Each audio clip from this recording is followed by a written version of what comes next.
what kind of tactics were used against you then? That's a good question. There was a lot of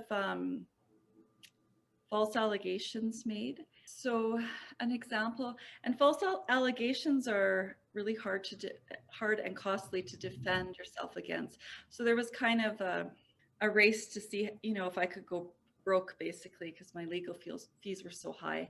And I think, sometimes women start divorce and they don't realize that they need funding to get through those professional fees until the very end. And as soon as you can't provide funding, everything stops. And that was a rude, that was really hard for me because my expenses were high every day for 5 years.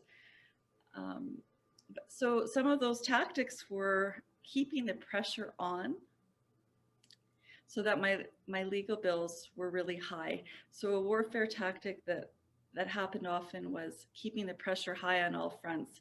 So high, on the emotional front, keeping the legal bills super high. So I had so many battles I had to fight in one day.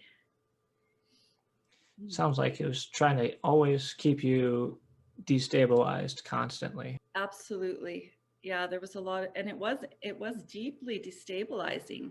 I mentioned false allegations, and those were deeply destabilizing and deeply wounding, and then deeply costly at the same time. So if you haven't gone through a situation where you've ever had false allegations made against you, you might not know how to manage it. And I didn't, and my emotions ran really high at the time. Very high. It was super emotional. It was very, very challenging for me to manage those emotions. And the false allegations never stopped. So it took me 5 years to get a travel order to travel with my children. And like simple vacations, like to Montana for skiing. We're not talking about taking them to, Lebanon or to a high conflict, Yeah. place, to Disneyland. I could never get a travel order. And so that's a simple thing that mothers might think that they could get. Because my file was so high conflict, I couldn't get a travel order. And I was actually accused of belonging to a cult. And so this was deeply triggering for me. Like, I was so hurt. And that hurt was so deep that it made it really hard to bring forward the skills that you need to get divorced. Skills like strategy, skills like managing your finances, skills like organization, personal skills like resiliency. The calmer you can feel, the more resilient and resourceful you can become, because getting divorced takes a lot of skill and strategy, um, if to achieve the outcomes that you want for you and your children. It's not a passive process, but a very proactive process. Yeah, So that was absolutely. why I wrote this little book. Yeah. I Mhm. imagine that with those series of allegations, it just turns into this huge smear campaign against your reputation and your name, not only with friends and family, but maybe at work as well. Yeah, I had always been a homemaker, so thankfully I didn't have to put up with that, any issues in a like a traditional workplace. But I definitely encountered that at my in the environment of my children's school, and that was difficult. And I encountered that, um, a lot of gaslighting is a term that we use with narcissists, with friends and family. I lost most of my friends, um, severed ties with my entire family, and it was people felt that they needed to take sides. I don't know if I was prepared for that, but when it happened, I was I was deeply hurt when it happened. Um, and so I had to, over the years, process that hurt. The other emotion that came out for me in divorce was this incredible, crippling fear. I was just so fearful, constantly being under attack, legal attack, private attack. And so I had to learn how to manage that fear and process that fear. And it and so that was another part of it for me. Okay. It sounds like then, being, the mother at home, you would have probably dealt with other hurtful tactics, things like being called unemployable, for example.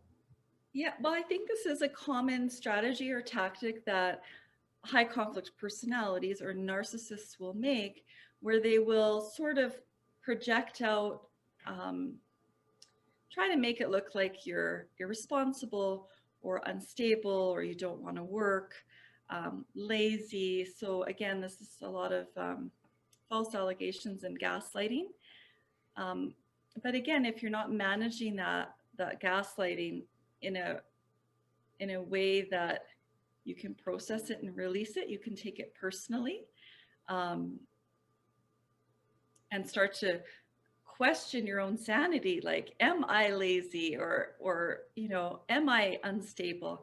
And of course, all of the legal combativeness is very taxing, tiring, and aggressive.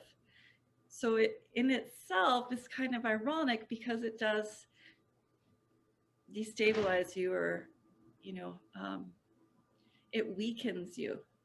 So Hmm. there's a point where you have to turn the tables on the narcissist and somehow take your power back. Yeah, And absolutely. and hopefully that doesn't take a woman years. I mean, you want to process the situation and get on to happy life.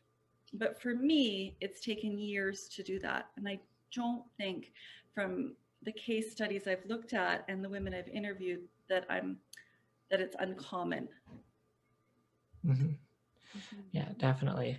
What I guess so. What other tactics do they use that would, in a way, gaslight women and, in a sense, not only destabilize them, but ensure that the narcissist still has control over them, even though there's a separation going on? Right, and good point that the narcissist always wants the control and power. So another common tactic that we see narcissists using is, she's a bad mother, or she's Mhm. not a capable mom, or she's not a good parent. And so this is a really powerful one, because it sort of hits a woman in her core, her core identity of who she is as a mother. So, and that one carries a lot of weight as well when you say someone is not a capable or good parent. Of course, there's always lots of, it's common to get a lot of name calling in court, but this was sort of deeper than that. And so there was allegations that I couldn't, properly care for my kids. And so that was, again, it was painful because that's all I had really done throughout my adult life. So she's a terrible mother is a tactic in the book, and it's a pretty common one used against women. Yeah, absolutely. And like you said, it just hits them at the core, especially for women like you, for example, who were there to build and grow the nest and make sure that the kids were taken care of. You were probably doing all sorts of things that, were thankless jobs. You're out there making sure that they go through to their appointments and that they make it to school on time, they get their homework done, and that they're growing up with the values that are important for to be an adult. And then to come back and have someone tell you that not only was that not good enough, but then they're saying that you did a poor job. It sounds horrible. It sounds like once those seeds of doubt creep into your mind, it just festers and grows. And And it's important, I think, to underscore that it's not just one time. So once it's written down in affidavits, it's evergreen. It's used over and over and over again. So you're seeing those type of allegations over and over again for 1, 2, 3, 4, 5 years. The first 3 years were the hardest for me, but seeing those allegations over and over and over again, it's just really challenging. And if you're attached to those insults, if you're attached to those lies, if you're taking things personally, if you're not managing the emotions that arise in that, that's where things can go off the rails, I think. And so just back to this, you're a bad mom. This is kind of a special trait to the narcissistic personality, and it's part of the bundle of narcissistic abuse. And it's just something that special that they do, and it's like a light switches, and it has a name, but it's kind of like the Madonna whore complex. So it's like when you're married, you're a good mom and you're a good woman, but the minute you ask a narcissist for a divorce, you switch over and you become the enemy. And part of becoming that enemy is that you're no longer a good woman and you're no longer a good mother. So that is that all or none thinking that happens with narcissists in divorce.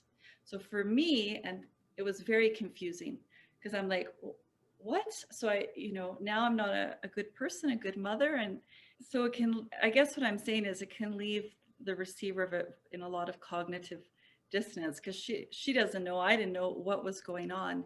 And it just deepens and deepens and deepens through the system over divorce. And it sounds like then anything else you were told that was positive by the narcissist, you start to doubt whether any of those things were true too, right? I mean, if one moment they're calling you a good mother, then when the separation starts, they start calling you a bad mother, then I don't know, were any of those other good moments good moments? And it makes you wonder, doesn't it? Yeah, absolutely. You kind of have like you sort of start questioning everything and you have a new lens that you're looking at. So for me, I really felt like, who is this person? I never knew this person. It's like you're in shock, you're in traumatic shock for a long time.